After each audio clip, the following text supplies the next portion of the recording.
Olá pessoal, vamos aqui responder as questões de direito empresarial. Nesse bloco de questões a gente vai ficar falando sobre os contratos empresariais e sobre a propriedade industrial. Vamos aqui então começando para a primeira questão.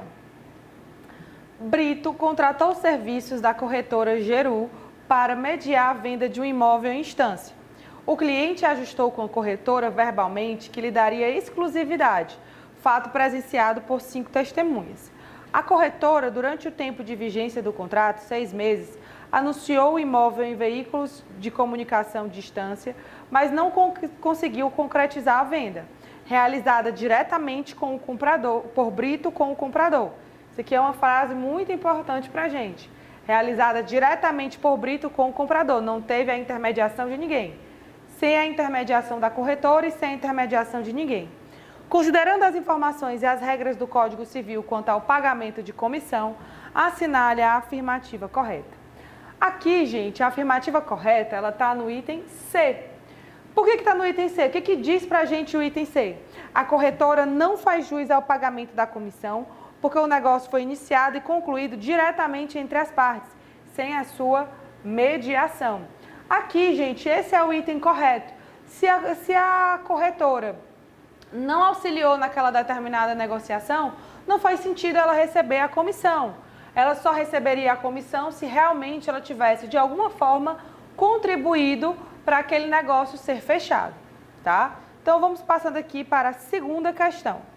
Mateus, empresário individual, pretende alugar um imóvel para instalar seu estabelecimento e nele localizar o seu ponto empresarial. Antes de celebrar o contrato, ele procura você para, como advogado, informar-lhe sobre os aspectos concernentes à locação não residencial. Sobre a locação não residencial, assinale a afirmativa correta. A afirmativa correta, gente, ela está aqui no item B. Na locação não residencial de imóvel urbano, na qual o locador procede à prévia aquisição do imóvel especificado pelo pretendente à locação, a fim de que seja este locado por prazo determinado, poderá ser convencionado no contrato a renúncia ao direito de revisão dos valores do aluguel durante o prazo de vigência do contrato. Isso aqui é válido, tá, gente? As partes, elas são livres para pactuarem se elas querem fazer a revisão anualmente, por exemplo, ou se elas querem fazer essa revisão somente ao fim do contrato. Não tem problema nenhum. Isso é super válido, as duas partes, elas são capazes, elas têm autonomia de vontade e elas podem pactuar a revisão somente após o fim do contrato, do prazo contratual. Por que aqui a gente tem que os outros itens estariam incorretos, tá? Item A. Na ação de despejo que tiver por fundamento exclusivo o término do prazo contratual, tendo sido proposta a ação em até 30 dias do cumprimento da notificação ao locatário, comunicando o intento de retomada, será concedida liminar para desocupação em 15 dias, ouvida a parte contrária e se prestada caução pelo valor no equivalente a 2 meses de aluguel.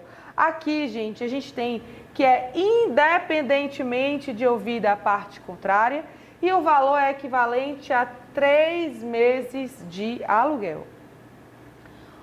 O item C. Nas locações em espaço em shopping center, o locador poderá recusar a renovação do contrato pleiteado pelo locatário se o imóvel vier a ser utilizado pelo locador, que não poderá ser destinado ao uso mesmo no mesmo ramo da atividade do locatário. Esse item está falso, tá? Porque você não pode se utilizar da desculpa, né, da defesa, você não pode se defender em relação aos contratos de shopping center, dizendo que o imóvel vai ser utilizado para uso próprio. O dono do imóvel, lá dentro do shopping center, não pode se defender dessa determinada forma. E o item D, tá? Nas locações por prazo determinado de imóveis utilizados por estabelecimentos de ensino autorizados e fiscalizados pelo poder público, o contrato poderá ser rescindido por denúncia do locador a qualquer tempo, independentemente de notificação ou aviso. Nesses contratos, gente, quando a gente tem estabelecimentos de ensino, os casos para você finalizar o contrato são casos específicos que estão na lei, tá? E a denúncia do locador não é um desses casos. Terceira questão. A Sociedade Empresárias Calçados Montavani Limitada celebrou o contrato de fatorização com Miravânia Fomento Mercantil Limitada, para que a segunda antecipasse para a primeira créditos contidos em cheques, notas promissórias, duplicatas de venda e outros documentos para além da dívida, além da prestação da assessoria mercadológica, creditícia e de gestão de riscos. Sobre este contrato, assinale a afirmativa correta. Na modalidade tradicional ou convencional da fatorização, a fatorizadora se obriga a efetuar o pagamento das faturas de outros documentos referentes aos créditos cedidos apenas na data do vencimento, razão pela qual o contrato em questão não pode ser considerado fatorização típica. Esse item está errado, tá, gente? Aqui a gente não tem a modalidade tradicional ou convencional. Aqui a gente tem a modalidade fatorização no vencimento, certo? Item B.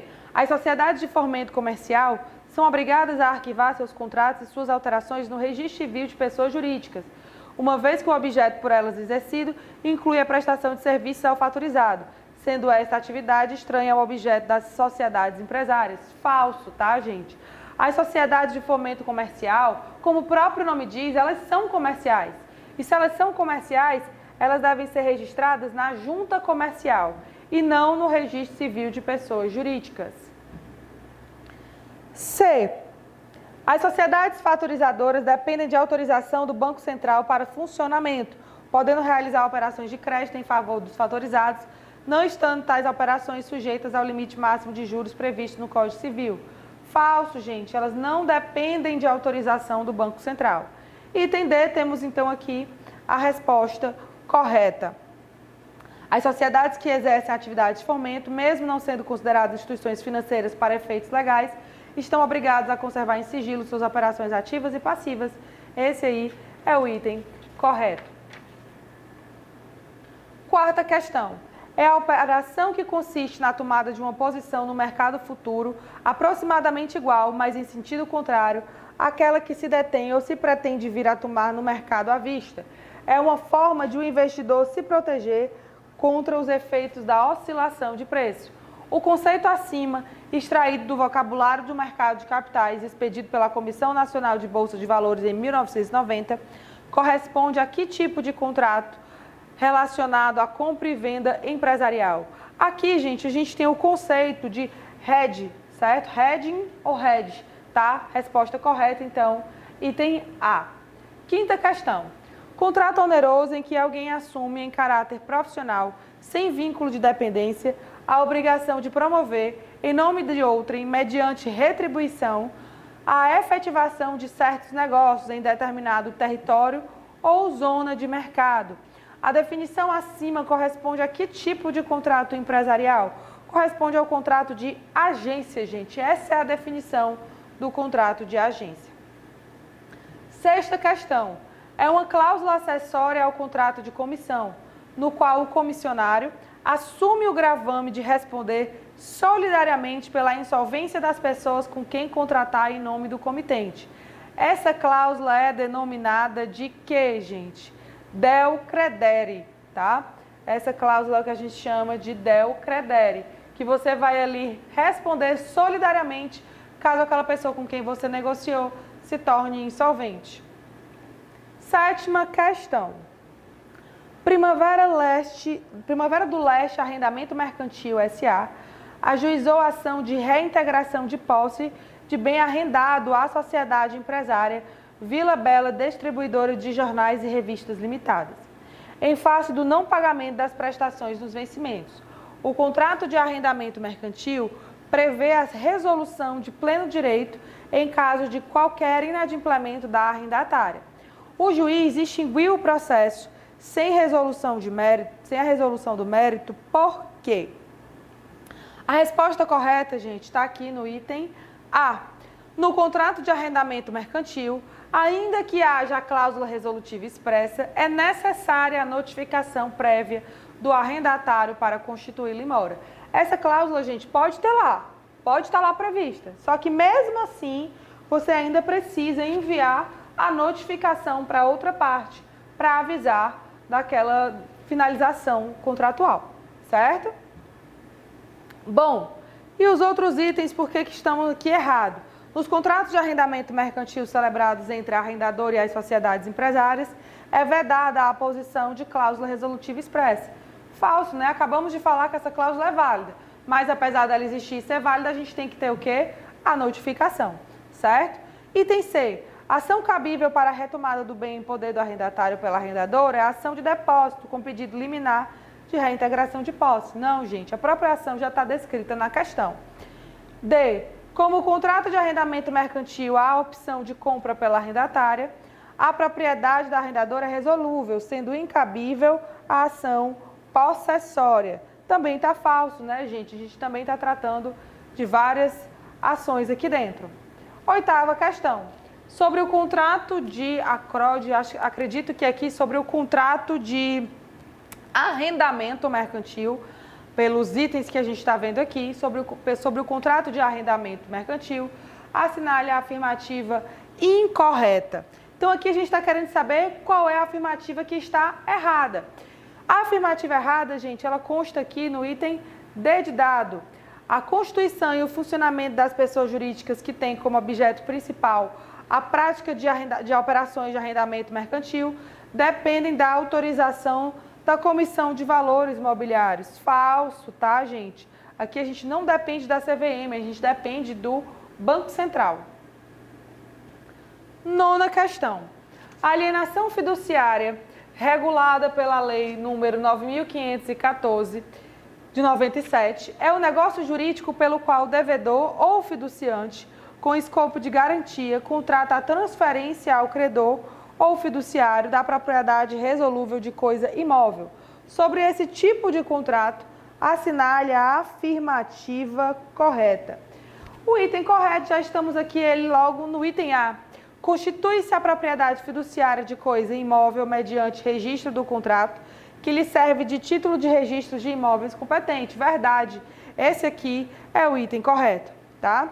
Somente, item B, somente poderá ser contratada por pessoa jurídica que integre o Sistema de Financiamento Imobiliário, SFI. Falso, gente, tá? Não temos aqui essa necessidade do Sistema de Financiamento Imobiliário. Item C, não pode ter como objeto a propriedade superficiária do imóvel do fiduciante. Falso. Pode sim ter esse objeto. E item D, o fiduciante poderá transmitir os direitos de que seja titular sobre o imóvel do objeto da alienação fiduciária, independentemente da anuência do fiduciário. Falso. Precisa sim da anuência do fiduciário. 10ª questão. Pretendendo aderir a um sistema de franquia empresarial, o microempresário individual SF consulta sua advogada sobre as disposições legais referentes a esse contrato. Assinale as afirmativas a seguir, a que apresenta a informação correta prestada pela advogada. O franqueador é obrigado a incluir na circular de ofertas de franquia informação em relação ao território de atuação do franqueado, especificando a possibilidade de o franqueado realizar vendas ou prestar serviços fora de seu território ou realizar exportações. Esse item aqui, gente, é o item correto, tá? A gente tem que estar sempre muito atento em relação aos contratos de franquia, porque a circular de oferta de franquia, a COF, ela tem que conter todos os detalhes daquele determinado contrato que vai ser feito posteriormente, tá? A COF, ela tem que ser bem específica para que a pessoa que esteja fechando aquele determinado contrato saiba dos seus direitos, saiba das suas obrigações, saiba de todos os mínimos detalhes que existem ali dentro daquele determinado contrato, certo? Então, vamos lá para a 11ª questão. Bernardino adquiriu de Lorena ações preferenciais escriturais da companhia Campos Logística S.A. e recebeu do advogado orientação de como se dará a formalização da transferência da propriedade. A resposta do advogado é de que as transferências das ações se operam. Gente, isso aqui a gente tem na Lei das Sociedades Anônimas, tá? E aí a gente teria o quê? Pelo lançamento efetuado pela instituição depositária em seus livros, a débito da conta de ações de Lorena e a crédito da conta de ações do Bernardino. Gabarito, então, correto aqui, item C. 12ª questão. Móveis Combinados Limitada, franqueador, pretende licenciar a Ananás Móveis e Decorações Limitada ME, franqueado, o direito do uso de marca, associado ao direito de distribuição semi-exclusiva